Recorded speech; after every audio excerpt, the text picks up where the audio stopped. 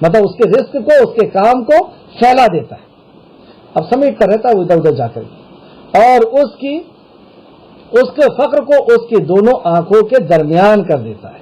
فقر اس کے دونوں آنکھوں کے درمیان ہو جاتا ہے، یعنی وہ اپنے آپ کو ہمیشہ فقیر سمجھتا ہے کہ میرے پاس یہ نہیں ہے.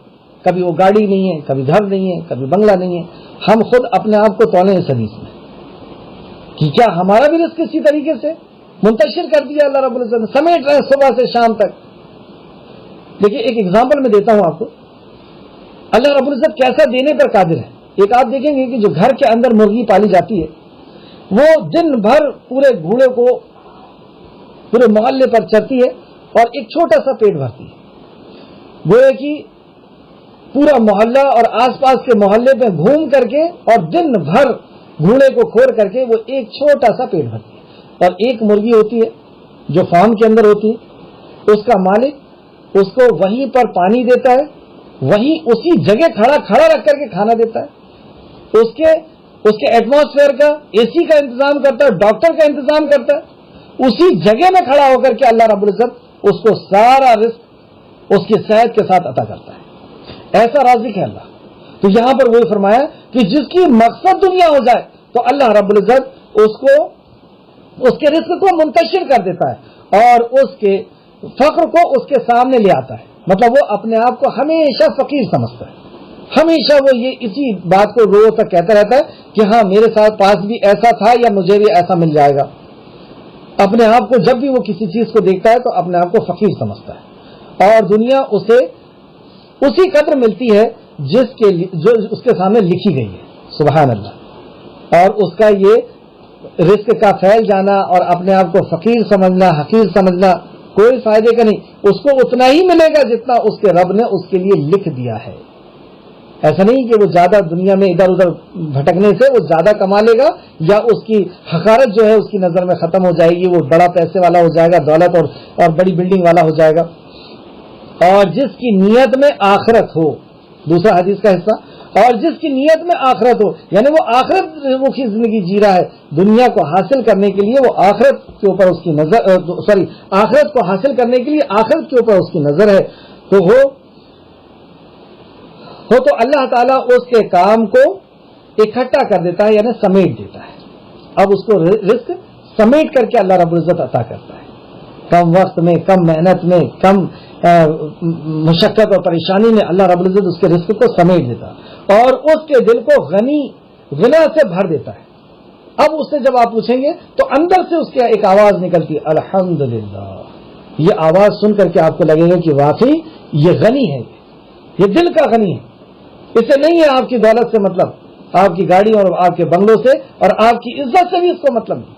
اس کو جو عزت اللہ نے دے دیا، اس کو جو دولت دے دیا، اس کو جو گھر اور جو گاڑی دے دیا، اس کے اوپر یہ اتنا مطمئن ہے کہ اندر سے اس کی آواز نکل رہی ہے، الحمدللہ، اللہ سے رشک. تو اللہ اس کو غنی کر دیتا ہے. اور آخری جملہ سنیے جو بہت ہی عبرتناک ہے، اور دنیا ذلیل اور رسوا ہو کر کے اس کے پاس چلی آتی ہے.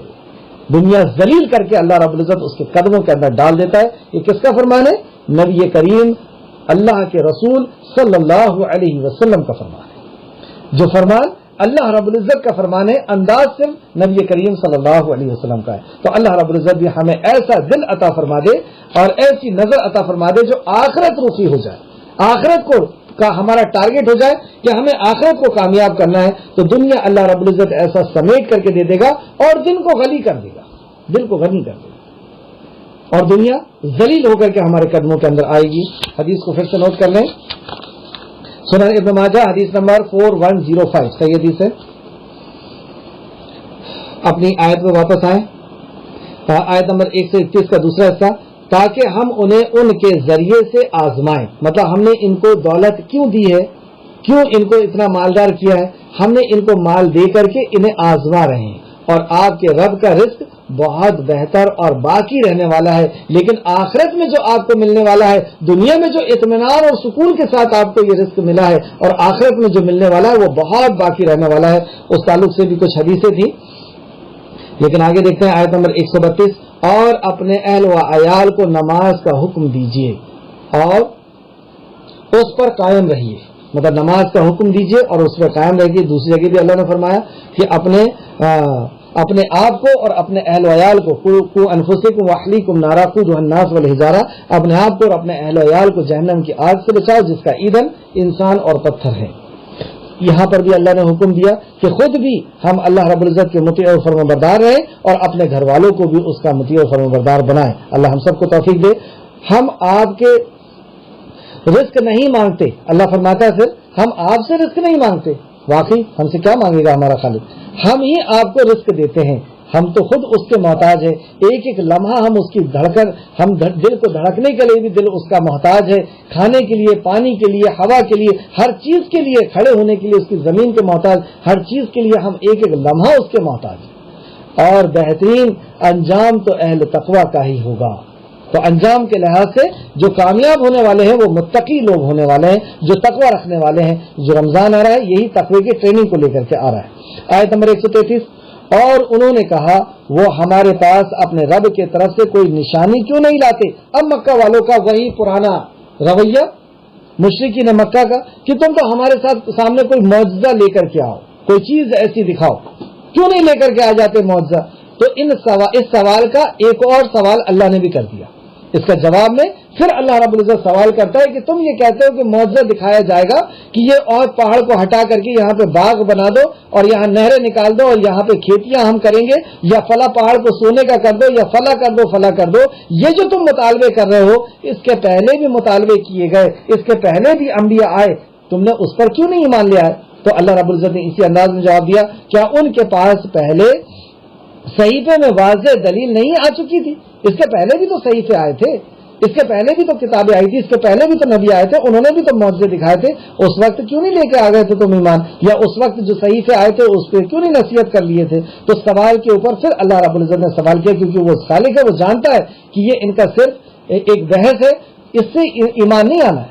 ان معجزات کو دیکھ کر کے ایمان نہیں آنا، ایمان صرف اسی سے ایمان نہیں آنا، اسی سے ایمان نہیں آنا.